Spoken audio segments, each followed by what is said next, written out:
Alright, welcome back to a new video with the new camera once again. No fancy microphone because phones these days don't have headphone jacks, so yeah. But anyways, let's look at something from the old days of technology. Here we go. This is a 55 Ford radio. Picked this sucker up for $6 at the flea market. It's just kind of hidden on one of the bottom shelves, like kind of all the neat stuff is down there because it gets overlooked and it's always in like some back corner, and that's kind of my go-to spots right now. I go right to those places. I found this and I actually got quite a bit of attention at the flea market. I was talking to this one guy who was like, "Oh yeah, that's probably before you were born." Meanwhile, that is over 40 years before I was born.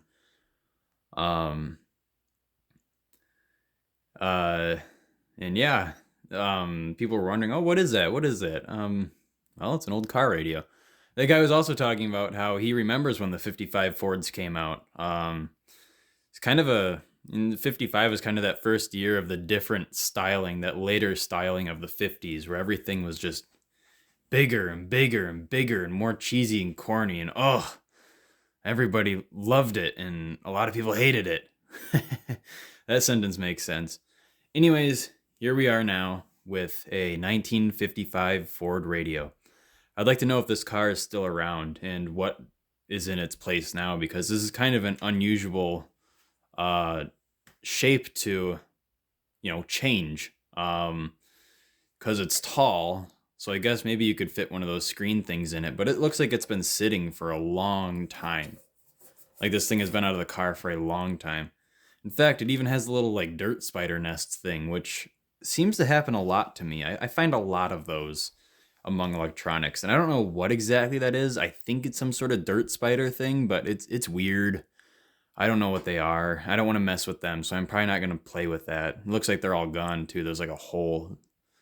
Kind of gives me the creeps a little bit, but let's turn it on its side. You have your wires.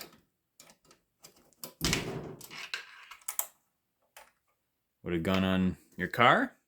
Oh, as you can see, I'm in 60 frames per second, so it'll look nice. 16 by 9 too. Sorry 4x3 fans. I love 4x3 too, but I like production quality. Use 14 amp fuse only. That's kind of nuts. There's an install date thing there, but there's nothing on it.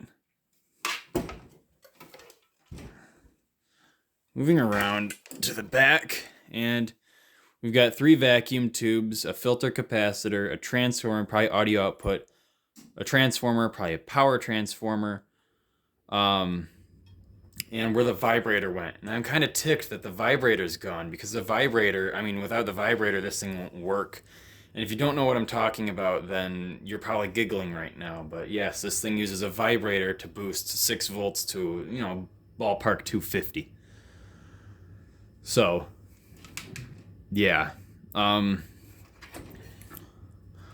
this side, you have your antenna here, some sort of adjustment pot there. I don't want to play with this until this is working and I know what it does. I want a schematic on this. In fact, I think I see one kind of scrolling around through there. You have this weird port here, and I'm guessing this is probably a speaker. Yeah, it's like a socket. I won't mess with that until I take a look at a schematic. It's just, this is new territory for me. I've never dealt with a vacuum tube car radio. All the car radios I've messed with are all solid state and they don't need any work. You just throw 12 volts on them and they work. But this is 6-volt era. This is old. This is old school stuff. It's pretty late 6-volt era, but it's still 6-volt. This is probably made in 1954, would be my guess, like late 54. Unless model years weren't a thing back then, which I don't know. I used to know a lot about cars, but that knowledge is all, 12 years old. Well, there's no screws on the top, so let's pop the top and see or I guess it would be the bottom. Let's pop the bottom and see what's up in here. See what's in this thing. I guess let's do this live in case a nest of dirt spiders comes after me. Looks like they've been in here. Be like that scene from Indiana Jones where the ants come after them and they like eat them. Isn't it crazy? I don't see anything alive. That's not to say there isn't anything alive. No critters. I see a crap ton more vacuum tubes in there. I knew it would have more than 3. This is like 8 tubes. Look at all that dust.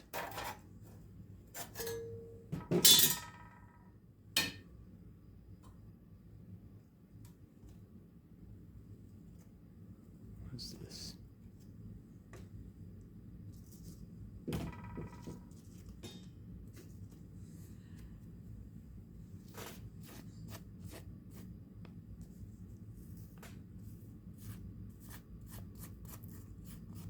Maybe I should get gloves. Like Mr. Shango.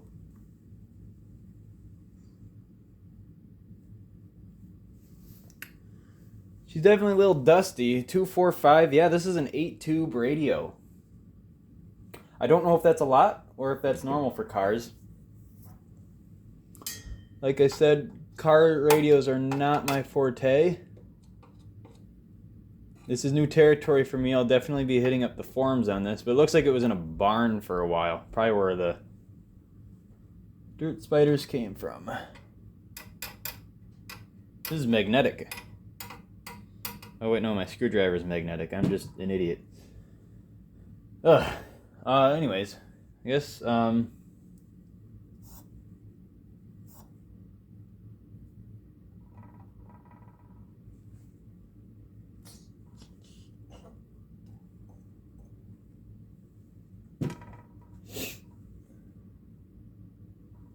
50th week of 1954.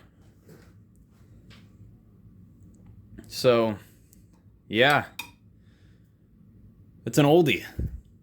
And in case you couldn't tell from the title, this is just an inspection video. I don't know if I stated that already, but I'm not going to be cracking into this. I want to get some info on it and know what I should do with it, and then start working on it. We're going to pop the top part too, which is really the bottom of the radio, and see what, electrical components are going to be needed. It looks like that's where the dirt spider nest is kind of in the bottom section. Don't want them to be in there. Not because I'm like scared of them, but because I don't want them in the house. In case you couldn't tell, this is not a studio. This is a basement that I work in. I should be working outside like Shango, but there's kind of 3 feet of snow outside where I am at. It's not exactly doable. It's also dark. Not a whole lot to see. There's some weird looking components, and for some reason the wheel down here is like really rusted for some reason. It's weird. You got kind of a weird looking thing up here. Weird looking thing right here. I think they're just funky capacitors or maybe some sort of diode or something. But there are like no original tubes in this. This thing has been a workhorse inside of a car. This thing has like always been on by the looks of it. Because we got a Sylvania here, GE's here, RCA. Well, there is a Motorola. Looks like maybe this bottom one. God, I hope the tubes aren't bad. I only have one 6-volt tube, and I don't even know if it's like applicable to this. I think it's a 6BA6. So yeah, I don't know if that's really with this, but let's get the top off. Oh yeah, that feels nice.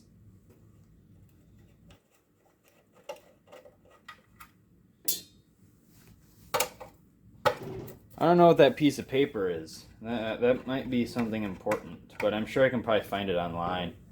It's a nice thing about having the internet, is that you can find papers for your ancient technology on there. I bet Nostalgia Air has this.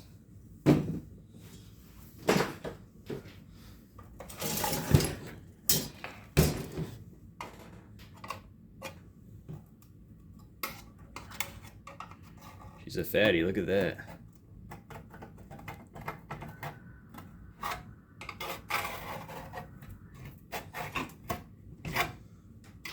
See how much work this is gonna be. Once I get this running, I'd like to actually like genuinely use it and make a case for it. And I know that's what I say about all auto radios, but this one's just kind of different. No spitors. Come on.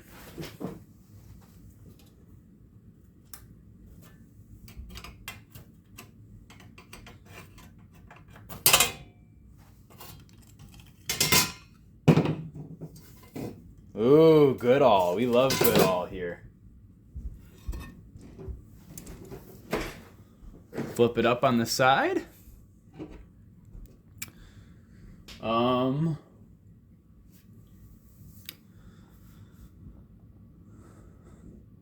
Well, she's an old radio. That's all I need to say. This looks like it's gotten very hot.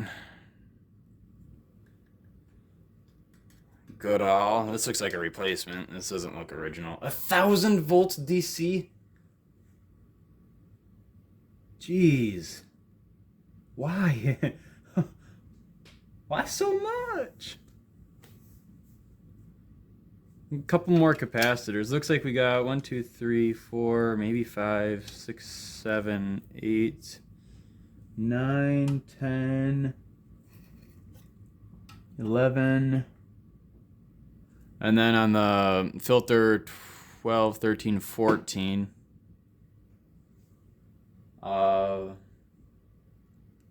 14 capacitors. I bet the tubes will get a noise out of them.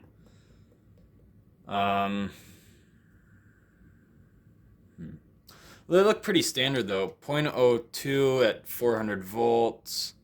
0.02 at 400 volts. Yeah, 46th week of 1954. I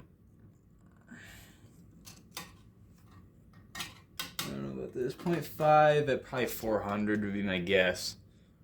0.02 at 1,000. This is weird, and this is probably a replacement, so yeah. Oh, there's a spider. I don't think that's one of the dirt spiders, though. He just crawled back under the radio. One of the little wispy ones. I'm sure it got caught on camera. If I had a budget, I'd do an instant replay and zoom in on it in post, but I don't. But all in all, it seems like a fun project. Probably spend like maybe half a day on it, quarter of a day, 6 hours. No, it wouldn't take 6 hours. It would be shorter than that. It'd be like maybe 2.5, 3 hours. Although I do get lost with time sometimes when I'm working on this stuff. So 2 hours could be 6 hours. Oh, it looks like 15 capacitors. There's one back in there. Yeah, it seems like it'll be a fun project. I just need to get a vibrator. Weird sentence, not one I thought I'd say on the internet, or in general, really. But once I get a vibrator, this will be a lot easier. Smirking face emoji, because a vibrator is vital. Smirking face emoji. Yeah. Vibrators are expensive though, and yeah, smirking face emoji.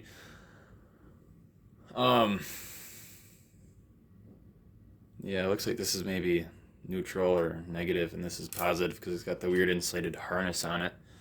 This will probably just go straight to the dashboard, really. If I didn't discuss this before, what are my plans for this? My plans for this are to enjoy it, use it. I think I did say that.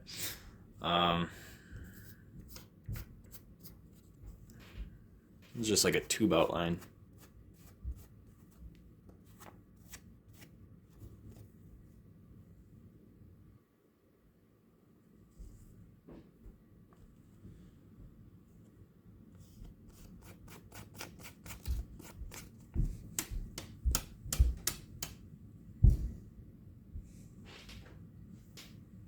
Yeah, it's just a tube outline. 6AV6, 6AV6, 6BE6, 6BA6. So I do have a tube for this that we could replace if needed. It's really coming off now, all this brown stuff. What else we got? 6AQ5, 6X4, Vibe for vibrator. Vibe check. Another 6BA6, 6X4. All right, from the top. Let me just get the dirt out of the way. 6AV6, 6AV6, 6BA6, 6BE6, 6BA6, 6AQ5, 6AQ5, 6X4, vibrator. That gives me really no detail at all that I didn't already know, because I can just look at what the tubes say and I know where the vibrator goes. Anyways, I guess we kind of looked her over. She'll be getting deep cleaning when we actually work on it, because I can't have all that dust in there. It'll drive me nuts. And yeah, we'll work on it. It looks like there's nothing too hard to get to aside from up there. 0.04 at 600 volts. So not crazy, but not something I have on hand right now. I should get some higher voltage capacitors on hand. I'm just glad this works. 'Cause I hate dial cords. I hate them. They're dumb. This is your tone wheel right here. This is your volume in all its 50s glory.